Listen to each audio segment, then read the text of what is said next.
What's up? We're Press Your Luck, and you're listening to Rocket Night. Are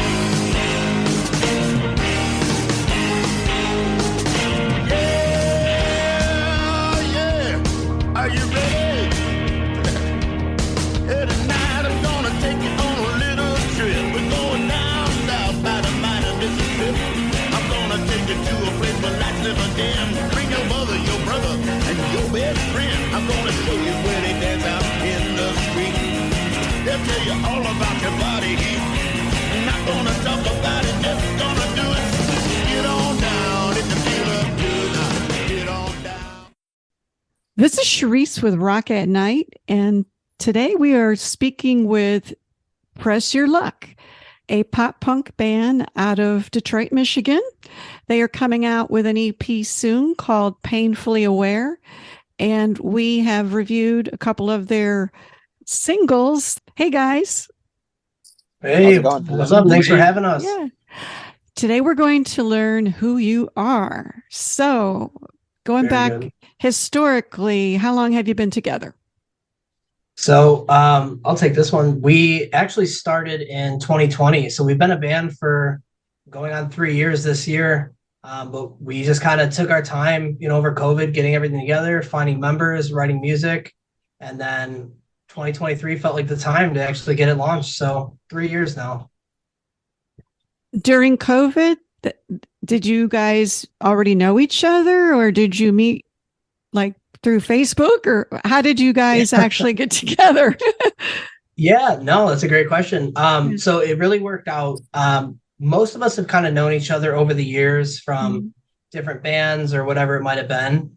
And then myself, Ricky, and Thibby, we actually had started kind of talking about doing it before COVID. So then we just picked it right up and said, you know what better time than now? We're all home. And then Brandon, who plays guitar, has just been a longtime friend. We added him. And then the last member to be added was Nick Stedman, who's our bass player. Same thing, longtime friend. All of us had known each other about 10 years or so. And so it just was kind of a perfect fit without even having to physically be together. So, yeah. And also, me and Jim are cousins, so we've known each other a long time. Oh, I guess so. You have. So we have kind of a family thing going on too. Yeah, definitely like taught each other how to play guitar, like growing up, just learning songs and listening to the same kind of music. He'd show me something, I'd show him something. And it's cool to see how it's all culminated and like how we've all come together, and it's been really cool. Yeah. Now, I would describe your genre as pop punk. Is that how you describe it?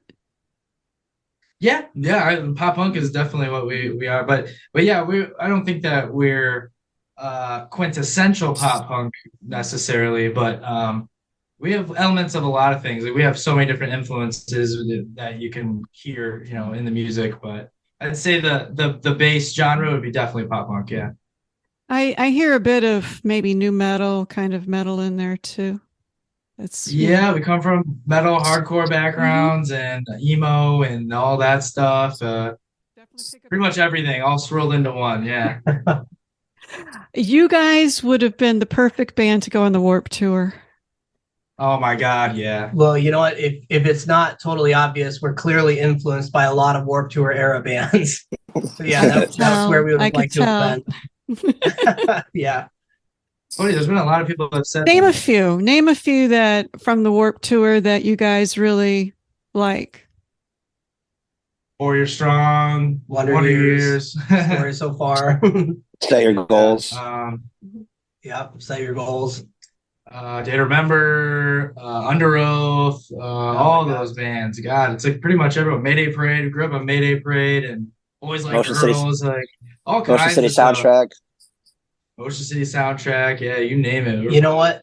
Quick honorary mention: Katy Perry. The 1 year she did Warped Tour. Can't forget. Yeah. I So attended I that recorded one. riding her around the back of his Vespa. Yeah. I didn't realize Katy Perry was on the Warped Tour. That's 2007. I remember because I remember seeing them riding around. Eminem did the Warped Tour too. Yeah, Oh he my did God. a long time ago. Wow. Wow. So that's great that you've been to some of the Warped Tour festivals. Mhm. I'm pretty disappointed that they're no longer around. It makes me really sad, actually. Definitely a good place to to find new music because there's so many bands playing that, you know, if you're waiting for one band, you can go check out another band. But also, like now that we're older and we're on the other side of it, it would have been great to have that kind of a stage to, you know, get your name out there because so many bands got their start there. You know, like Paramore probably even, you know, thanks to Warped Tour, would have gotten their name out, and all those other bands. Honestly, I remember Mayday Parade, the guy Derek handing out just samplers of their demo or whatever, just like, here, check us out, and then, you know, they blow up. It's just the hustle of Warped Tour is unmatched, I think, these days for sure. And I always like seeing the ska bands too. Yeah. Yeah. They always had I don't think any of us are variety. big. I love ska music. I It's take probably it, the closest thing to a ska guy we got. take it back. We have one ska guy. No, actually, I'm with Timmy on this too. I like ska music too. Okay, make that too. There's like Rancid, Weston Jake, Real Big Fish, Yeah. Bowling for Soup. Authority Zero. Rolling for Soup, Streetlight Suicide Manifesto. Suicide Machines. I like them. They're Detroit. All right. So let's talk about your actual music. So I presume you got together, maybe went down in the basement and just started hashing out the songs. How did the songs come together? You want to take this one, Debbie? Well, actually, at the time we started out just kind of learning a bunch of covers just to kind of like start playing together. And then from there, I think I came up with an idea and I played the drums. And that kind of turned into our first song, In My Bones. Mm-hmm. Yeah, Phoebe, he brought the chord progression idea to me. He's like, I kind of wanted to go something like this. And I was like, oh, I see where you're going. And I was like, well, if we play it like this, and we were all kind of like, it was like an aha moment, like, oh, let's go and write that. And we just jammed that for a few weeks, and it just came together so organically. We were like, we got something here. So we just kept getting together and jamming, and we've only gotten closer and, you know, and better and more syncopated with each other. Mm-hmm. Let's talk about the lyrics. I would say that's very emo because it seems like you're talking about breakups a lot. Obviously, I'm sure it's autobiographical. Is it? A little bit. Okay. Yeah, a couple of us went through some rough times there. Yeah. And I think that's why, like, you know, we've kind of decided to call it Painfully Aware. It's like those kind of moments in your life, they really make you painfully aware of the state that you're in and just where you are in life, like, you know, and this collection of songs is the first few that we put out, and that's what was going on in our life at that time. So I think that going forward, I don't know if it's necessarily going to have that same, you know, whatever motif or whatever, but Well, it was like a timestamp in our life. yeah, you know, that was it's a very specific period because all three of those songs were written at around the same time. And then the lyrics we all heard the lyrics for the first time in the studio like 6 months later. So it was all very relevant to a point in time. The Yeah. pandemic, did Yeah. that have anything to do with the lyrics? I'm sure it yeah, there's probably, yeah. I mean, yeah, it's a rough time coming out of, you know, just being alone. You know, everybody's isolated and going crazy inside, cabin fever, lots of stuff swirling around like that. Yeah, I think there's a line off the top of my head, like something, oh God, what do I say? I don't even remember my lyrics. Like, I'm insane inside my brain or whatever I say. But yeah, just that, like feeling stuck and trapped, you know, like definitely the period of time that these songs were written, there's a lot swirling on in our lives. So yeah, it was, it's probably had something to do with it. When is the new EP coming out approximately? So we actually just dropped the new EP. It's officially out on all streaming platforms, you know, Spotify, Apple Music, iTunes. Yeah, it's available everywhere right now. Okay, well, great announcement there. Perfect. Do you have a bunch of gigs planned or festivals, or what about live acts? Brandon, take it away. So yeah, we have a couple shows booked right now. I live about an hour and a half away from where the rest of the guys reside. So pretty much like there's a lot of venues in that area. So right now we're pretty much just trying to book as many shows for the summer and kind of just build up that. And then we're also processing like writing and just I think we have a show. We're playing Boat Night in Port Huron in July. I think it's July 15th. And then we have a show in Detroit on June 10th at Corktown Tavern, which will be fun. So I love playing Detroit. It's a really good spot for a lot of shows. So, Well, what kind of demographics attend your show? People in their 20s, maybe, or all ages? Tell me. We definitely get kind of a mix. It's funny to see. I'm going to actually say our demographic right now is like late 20s, early 30s. I think there's a lot of people just like us who are just kind of reliving that phase of their life. You know, it's like we're playing music that frankly would have been relevant in the early to mid 2000s. So people who grew up with it just like we did are starting to catch and take notice and come out to shows. So definitely late 20s, early 30s seems to be the primary demographic. When you have your, let's say, live shows, what can somebody expect from attending one of your live shows? What kind of, how do you guys do it? Maybe you want to take that? I haven't seen you live. Do you jump around, or are you kind of like the Warped Tour people? I would say there's a lot of energy, really fast and loud drums, lots of group vocals, intense bass riffs, really heavy bass sounds. We have a lot of energy. We like to jump around.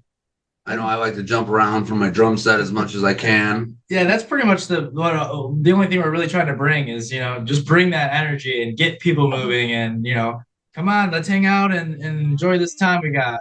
Got you for 20, 30 minutes, let's. Do they do circling and moshing, or how's the crowd react? Yeah, there's definitely a shocking amount of moshing, definitely some circle pits. It gets lively for a pop punk band, that's for sure.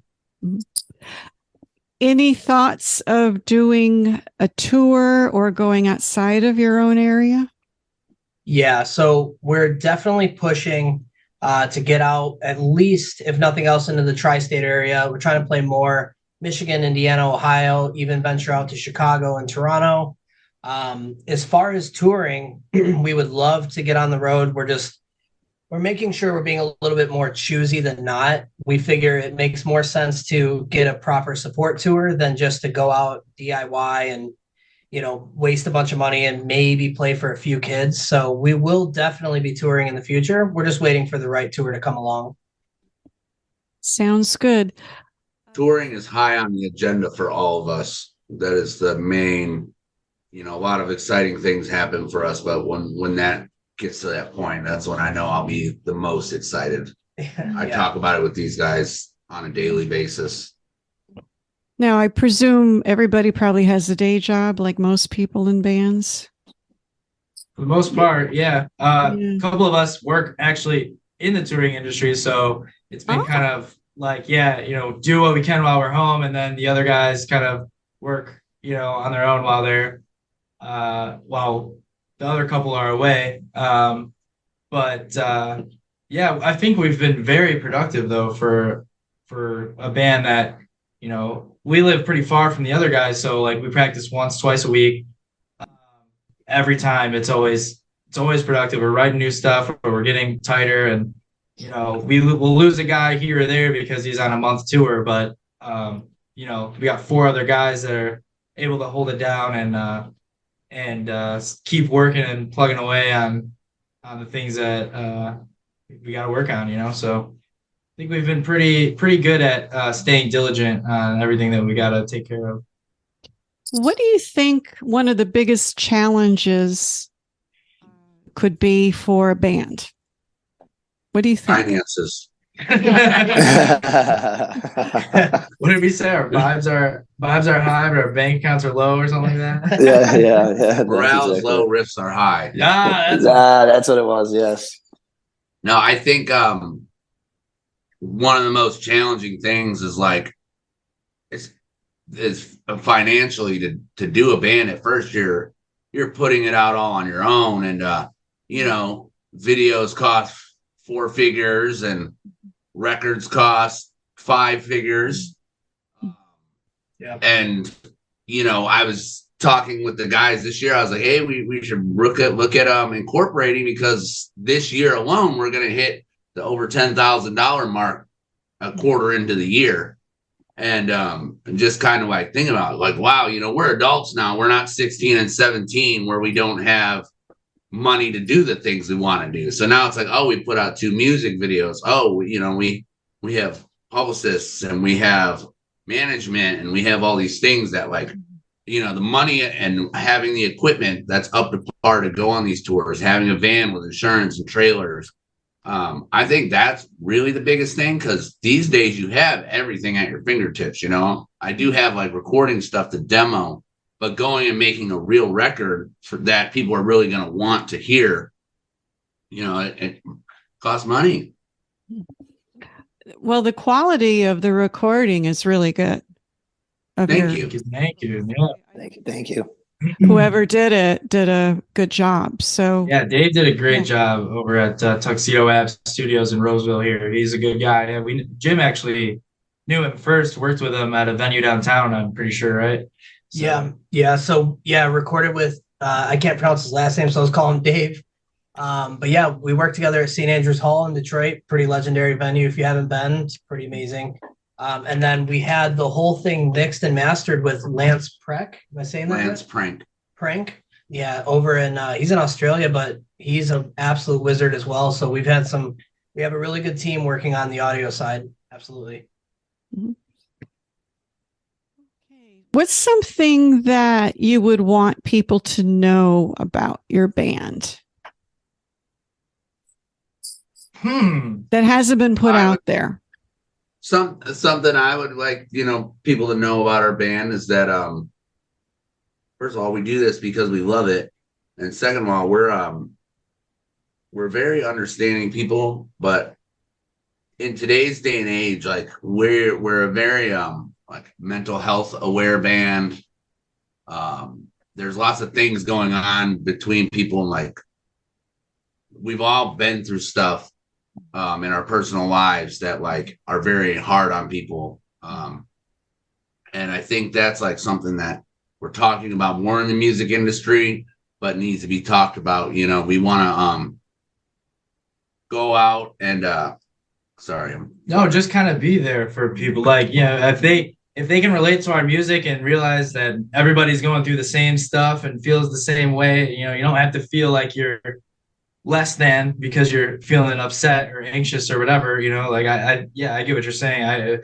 If kids can relate to us and our music helps brighten their day a little bit more, that I think that is what we would like kids to take away from our band, is like, you can do it too. If you wanted, you know what I mean? Like, we're just a bunch of kids that went to shows and never stopped playing because we liked it. And, all the dominoes fell into place and the ball's rolling right now. And we're not special at all. We did, anybody could do it. Just to piggyback on what Ricky's saying, I think the one thing that I would want people to know is that it's absolutely never too late to just go for it. Even if you're feeling like, oh, I'm getting older, or, I've got this career I'm in, or I've got this house now, I have a mortgage, whatever your circumstances are. Like if you have a goal, if you have a dream, and if that dream is music or something else, it doesn't matter where you're at in your life, you can always go for it. And I think that's what I would want people to take away from what we're doing right now. I like what you said about the mental part, because I think the lyrics in your songs are very relatable. Everybody's been through what you describe. And when Angelina Singer, one of our Boston staff, reviewed, I think it was In Your Bones, she was really enthusiastic about your music. I give her a lot of music to listen to, but your music is the first music that she really, really liked, because she really likes going to pop punk concerts and stuff like that. But It's awesome. That's a huge compliment.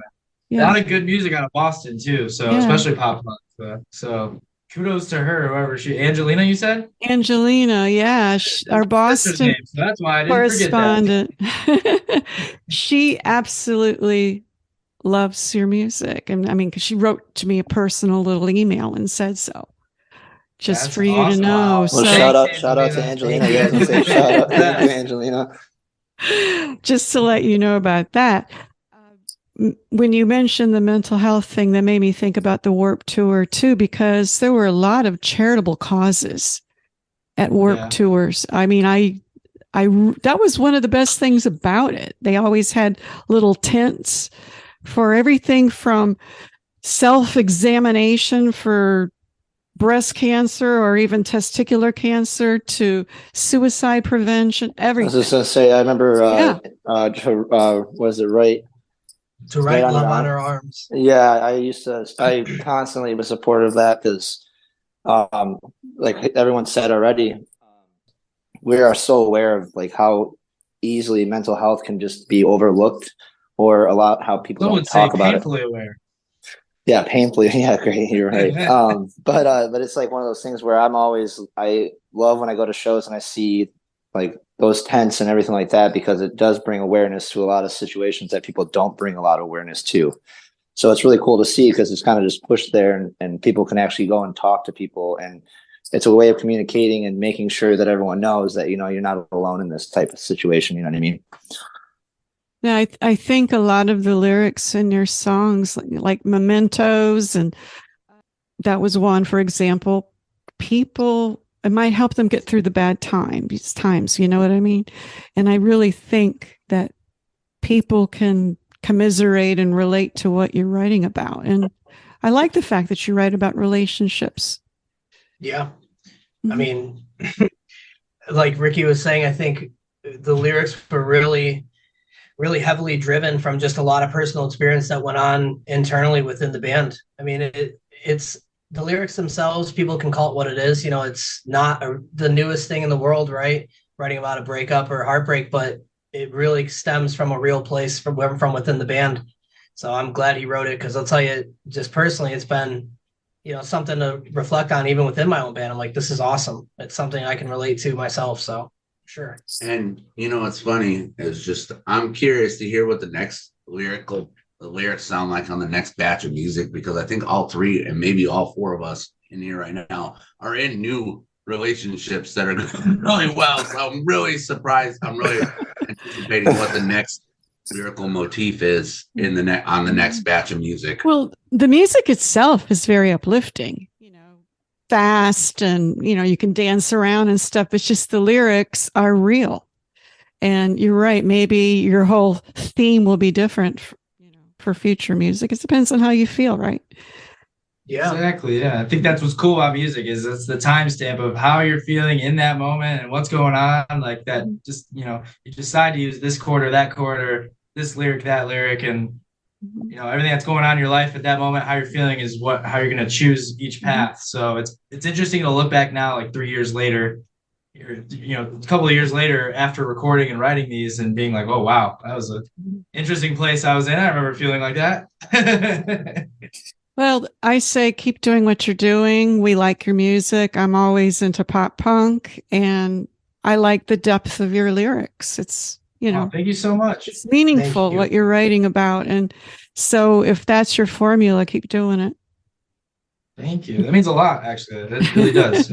Writing lyrics to me was the hardest Yeah. thing to do. I'm kind of a guitar player, like first, but I can sing, so I was like, all right, I'm gonna sing. But writing, putting it out there, my thoughts and lyrics, and I'm not the only one that writes the lyrics. Like we all put our 2 cents in, but ultimately, like I'm kind of shifting them around and stuff. So it's cool to hear that my choices have resonated with people. They I think that's totally cool. do. I'd say keep being sensitive, keep being vulnerable, and write from your heart. And that's what people pick up on. Definitely, yeah. You know? I think if nothing else, we're a pretty genuine band. We're pretty authentic. What you see is what you get, really. I was really hoping you were going to say, if nothing else, we're a really sensitive band. Yeah, you're right. Got me there. Tomato, tomato. Well, let's put it this way, women like that, you know. I don't know about guys, but women like to look at lyrics that, you know, are sensitive. I enjoy a nice movie with a good cry in it. The Notebook. This is true. The Titanic would not be as great if Jack didn't die. So You know, this I like is those. that. I like a good romantic comedy, and I like to be like, I love at the end. So you know, Good I old hated rom-com. Russ. Yeah, it's okay to feel feelings, and everybody does, and that's goes back to what we were saying. Like it's okay. Like we're just a very Sensitive band. sensitive band. Yeah. God, I hope I'm not painting you guys as a bunch of like sensitive boys, but it's just the lyrics are great. And I'm sure people are crowd surfing as they sing along. Oh yeah, no, you know, you fit perfectly in with us. The whole thing that we love to do is we just like to poke and pry and joke and Tease. So no, you're fine. You're fitting right in. Don't We're worry about it. teasing ourselves here. Yeah. Because Oh, yeah. we do. We'll write stuff and we'll be like, why is it sad? All right. Well, we're about out of time. So I want to thank you guys for joining Rock at Night. Thank you so for having much us. for having us. This is All awesome. right. Thank you. Here is Press Your Luck with Mementos.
You're listening to Rock at Night. The introductory song, Get On Down, is from blues artist Billy Bass Alford. Look for his music at ReverbNation.com.